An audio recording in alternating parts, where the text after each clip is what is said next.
guys? Today's book, Instructions for Dancing by Nicola Yoon, is a review I wasn't sure if I was going to do. Largely because it was a struggle for me to get through this book. I thought it had a strong beginning. I thought it was well written, but overall, I didn't care for it. And to say I finished it is using the term loosely, because I basically skipped and skimmed through the last half of the book. I honestly here, cone of truth, I just skimmed the last couple of chapters before I started this. It's been probably 2 weeks since I've read the book. In those cases, I do like to refresh my memory, but I also wanted to know how it ended. I had a general idea how it ended, but I wanted to see what was going on. In any case, you might be familiar with Nicola Yoon because she wrote, I'm sorry, my bangs are going to be a hot mess right now, okay? But Nicola Yoon also wrote The Sun Is Also a Star and Everything, which have been blockbusters turned into movies. And so this was a book club book. And I was excited to get into it because, well, the last book club book was, whew.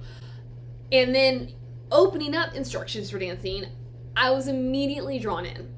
And I was excited to be part of a book that was so well written and was written by a woman who has been successful. So, because to me, that means she knows what she's doing. My problems were not Evie or whatever you want to say. I thought she was pretty decent. I personally did not care for some of the agenda pushing. And that's not something I'm going to get into because that is something that I prefer to keep out of these reviews. These reviews are not about the things that make me tick and the things that I think are morally right or wrong or whatever. It's about just from a writer and a reader's state of mind, what I do and don't like about a book. But I think that was one of my biggest deterrents. And, my stance on agendas is this. You're never gonna get away from a book with an agenda, because writers can't be completely objective. We're always going to infuse what we write with who we are, with what we think is right and wrong, with what we do and don't like. For me, though, the difference maker is how is that executed. I didn't like how she did it in this book, but that's all I'm gonna say about that. My other problems were I thought that she had a lot of missed opportunities. For one, so the main theme of Instructions for Dancing is acceptance and in love. And so the main character has come from a recently broken family. So she has a lot of trust issues when it comes to love. She meets this woman. So she's previously had been this huge romance lover. And now she can't do it. So she is going to donate all of her romance books to a free library.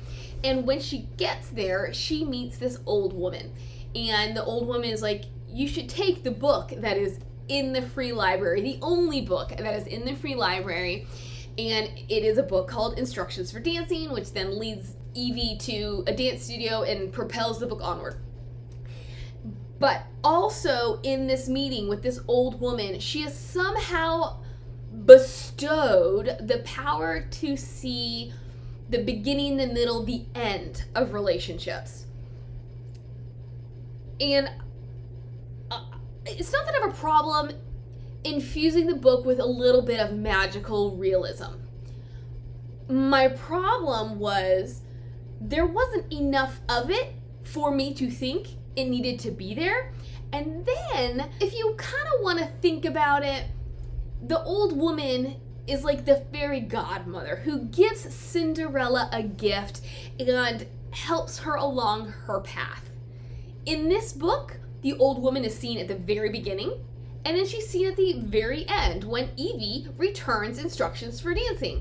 And I thought it would have been much more impactful if she had kind of appeared throughout various other points of the novel to sort of see how Evie is doing. Rather, so at the end, it's a kind of a spoiler, when Evie returns Instructions for Dancing, she runs into the old woman and she says, Why did you give me this? Why did you curse me with this? And the old woman says, it wasn't a curse. And she asks Evie, why do you only focus on the end? And Evie says, well, that's the only part that matters. And of course, then the old woman is like, no, it's really not. And then it's ambiguous as to whether or not Evie is ever going to get rid of this mysterious power, which, on another note, how did the woman even imbue her with this power? I don't think they touched. I don't think they had any sort of contact. And the whole thing just doesn't really make sense to me as a whole. Then what the old woman tells Evie is, it'll go away when you're ready. Maybe, because as I said, I legitimately skimmed the end. In terms of skimming, it was the barest of skims. And I had read the end. There's an epilogue, and I read that way back when, because we know me. And so maybe that was in there and I missed it or I forgot about it. But what does it mean? When is she going to be ready? When she accepts love and everything that comes with it? But so that, aside of my personal issues and the agenda stuff, I thought that could have been stronger. I thought that this woman kind of coming in and out would have helped to tie things together and help us understand. I actually liked this ability of Evie's. So what happened is every time she would see a couple kiss, so the first time she sees a couple kiss, and they have to be in love, which I'm not getting into because we all know my feelings on love.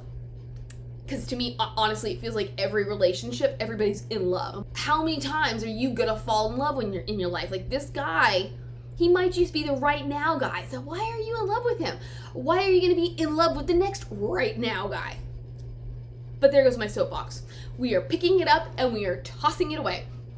So yes, the first time she sees a couple in love kiss, she gets a full picture of their relationship from beginning to end.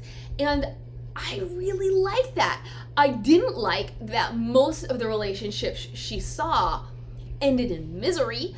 I thought it would have been better balanced if we'd had more happy couples, but honestly, the only happy couple we see is her love interest grandparents. The other kind of issue that I had, the main character is African American. I have no problem with that. Her love interest is African American. There's a very diverse set of characters in this novel. I think that's great. But my problem is we are living in a time where it's about equality and inclusion and acceptance and understanding. And so there's a moment where, so Evie's best friend is a white guy, and she says that she knew he was going to be a great guy because she looked at him one day and said, you need to check your white privilege, and then moved on. The statement in and of itself is not what I have a problem with. The problem that I have is that we just moved on. This is a YA novel, and YA not only appeals to high schoolers, teenagers, whatnot, but it also attracts younger readers, middle grade, encompassing age group is learning about the world. And so to introduce a topic, just like to drop it in there and just to walk away, I thought was a huge missed opportunity because she could have explained what that meant. A lot of readers might pick up this book simply because of her name, because of her credentials, because of her past novels.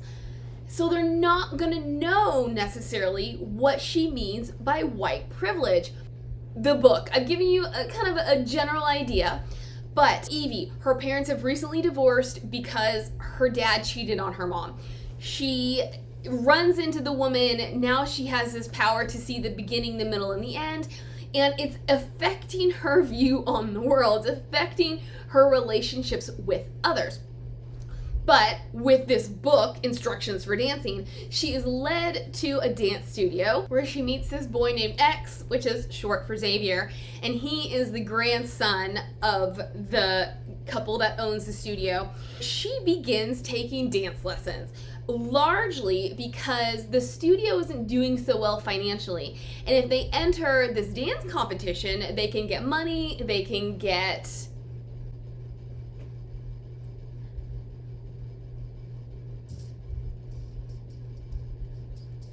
money, they can get recognition. Basically, it's just good for the studio. Evie is paired up with X, and this is something else I thought should have been more prevalent, considering that's what the book is about. It's instructions for dancing, and there's very little dancing in the book. It's more an underlying theme. It's more of a subplot than a plot. The plot is really more about her acceptance of her dad's affair and the subsequent marriage that's coming from it.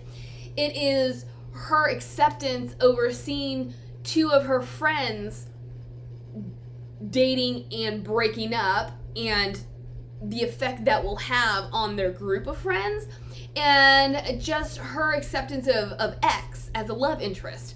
Which aren't bad, except I thought there should have been a heavier focus on the dancing, because I thought that is sort of where the book shone or shined or whatever the correct term is in this instance.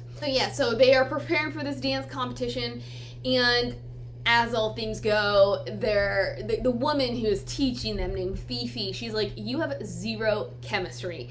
So you need to get to know each other so you can have chemistry. And this is how they, start dating and get involved and, start dancing around each other and blah, blah, blah. Because the closer they get, the further Evie would want to pull away. Or, they'd be doing great and then something would happen and Evie would pull away. They get to the dance competition, spoiler, they win.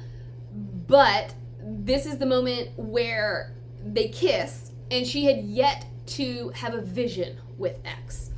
And so at this moment when they kiss, I guess it's the first time they've kissed when they were in love. And she sees everything, including his death, which I actually didn't mind. I thought it gave the book nice dimension. Gonna give her another obstacle to overcome, because she's finally opening herself up, only to learn that the guy she's in love with is gonna leave her because he dies. And I sort of wished I could have gotten more of that. It happens so late in the novel that I know it couldn't have been developed further. And it's not like he had some life-threatening illness that he was hiding from her that we could have developed over the novel. I think it was a heart condition, something he didn't know he had. There may have been more specifics. It's a quick read, it really is. I like how short the chapters are, but I found myself disconnecting emotionally, and that is why I struggled to get through it. But anywho, when that happens, all of her wounds open up again, and so she has to figure it all out, and we're nearing the end of high school, and so that's happening too, and blah, blah, blah, and so I really don't remember what happens. I don't really care what happens, but she decides to go to her dad's wedding. She makes up with X, and then they go on their merry way, and then the book ends with that epilogue of he died, which I don't really know if that was entirely necessary, because I sort of like the ambiguity of maybe he did, maybe he didn't. Of course, he probably does, but in my heart, in my soft heart, I know it doesn't feel like I have a heart sometimes, I can just pretend that he didn't die. I gotta get into her parents. So I have strong feelings about many, many things. And one of those things is marriage. I feel like marriage is a commitment, and there's far too much divorce. I'm not condemning people who are divorced. but it's such a heartbreaking experience. I hate to hear when it happens. In this book, we start with learning. So she has a younger sister named Danica, and Danica does not know that's why her parents divorced. Evie is kind of going through this alone, where her mother knows, but she's trying to be supportive of her daughters having a relationship with their dad.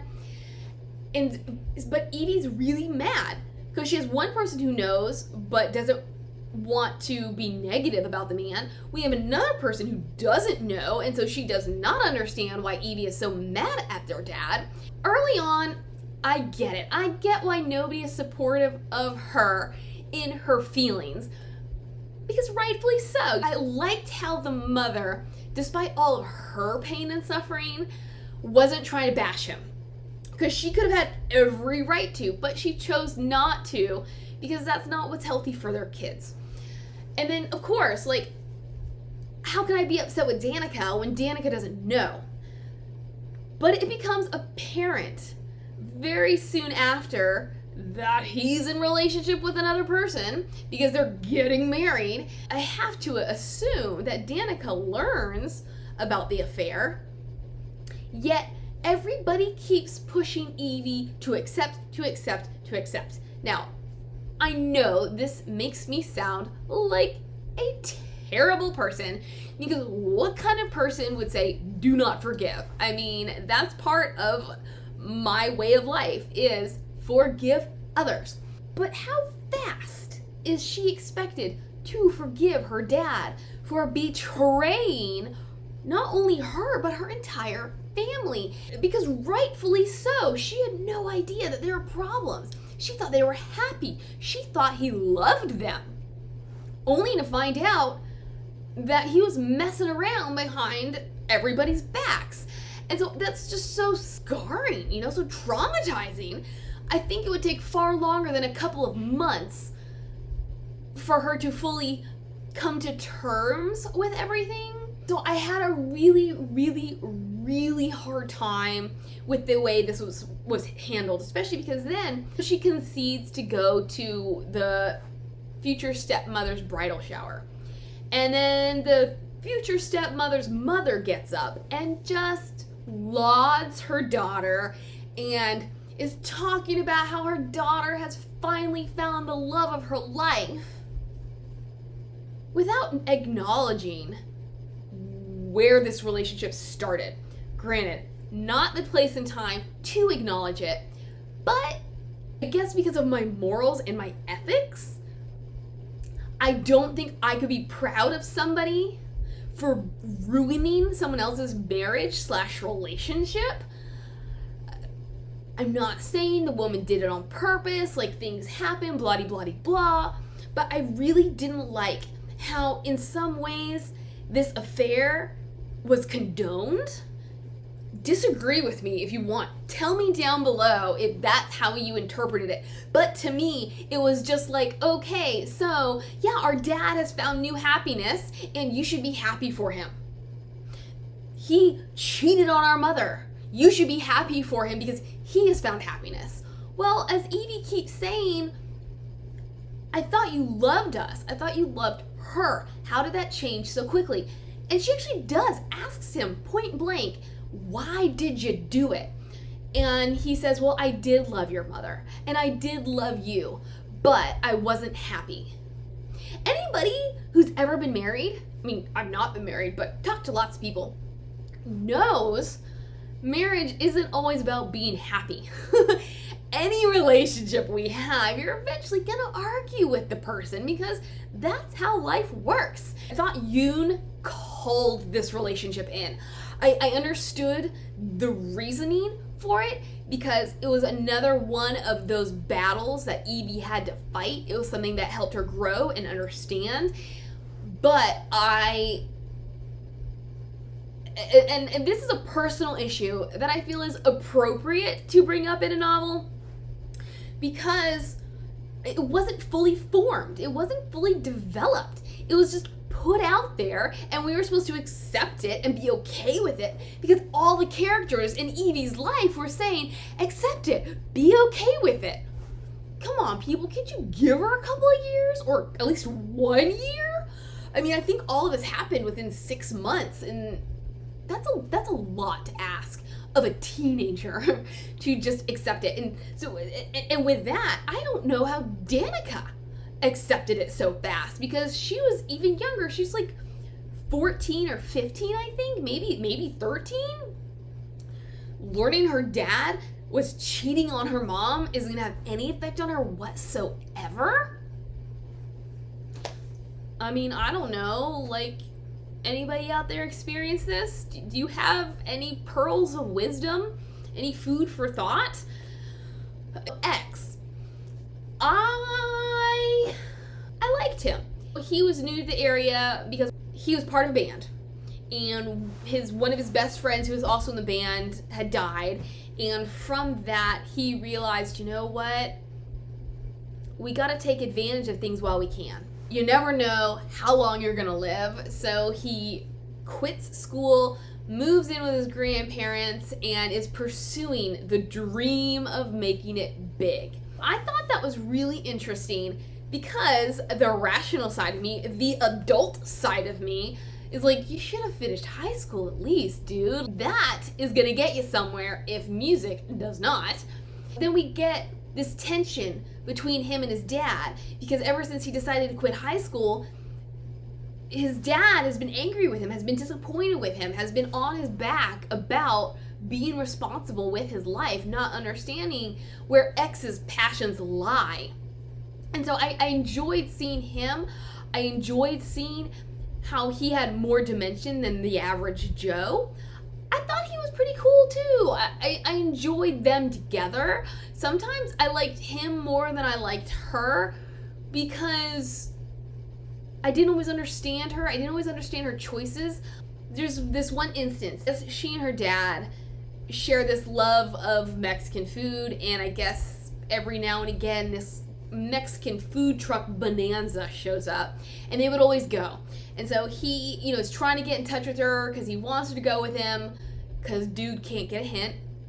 And then he just shows up at their apartment and he's like, I thought I could surprise her and she would go with me.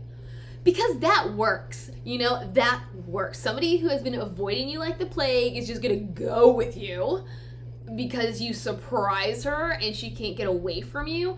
I would go to my room, lock the door, and be like, see you later, okay? They're on their way, and I'm loving the silent treatment. She is stonewalling him. And, I mean, I know I'm just a terrible person for feeling this way, but I think that's really realistic. I think that's an accurate portrayal of somebody's feelings. But then he says, hey, can we just do a ceasefire, time out just for the night, and act like normal? And she agrees. I had a hard time understanding that as well. Because when you are severely, deeply wounded by somebody, can you really time out your feelings, act like normal, and then go back to your feelings? I don't think so. This would play into, she would almost forget she's mad at him because they're back in their old habits. I'm all about forgiveness. I really am. But I could not understand how she could just turn it on and off and how she could forget what happened. It wasn't plausible to me. And so I enjoyed X because he was who he was. He was charming. He was charismatic. I really liked what he wanted in life. He knew it wasn't the direction that people thought he should go, but that's what he was gonna do. Although I didn't understand, so at the dance competition, when they kiss and she runs away, I really don't understand why he keeps trying to get in touch with her. I mean, except for the sake of the novel. I'm just like, eventually you gotta catch the hint. Or even trying to share the news with her. It was just a really weird text interaction where it goes along with my implausibilities. I wish I hadn't taken my bookmarks out, because there were definitely some moments in here that I had meant to talk about. But yes, so I enjoyed this book a lot in the way that it expanded my mind and my horizons of different kinds of writers and different kind of cultures. I did like the theme of forgiveness and how things do happen in our lives and we have to accept it. Like with seeing all those love stories, they're not all gonna be perfect.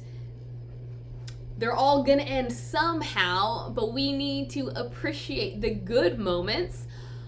This reminds me, so I think another qualm I had was, so she's part of a foursome, a quartet friend group, and two of them start dating. The first time she sees this pair kissing, she automatically sees that they're gonna break up, and their breakup is going to ruin the plans that this foursome has had to travel after high school. Now, she gets irritable, angry, upset, unsupportive of this relationship because of what it's going to do to all of them. And then those two are mad at her because of the way she is treating this whole scenario.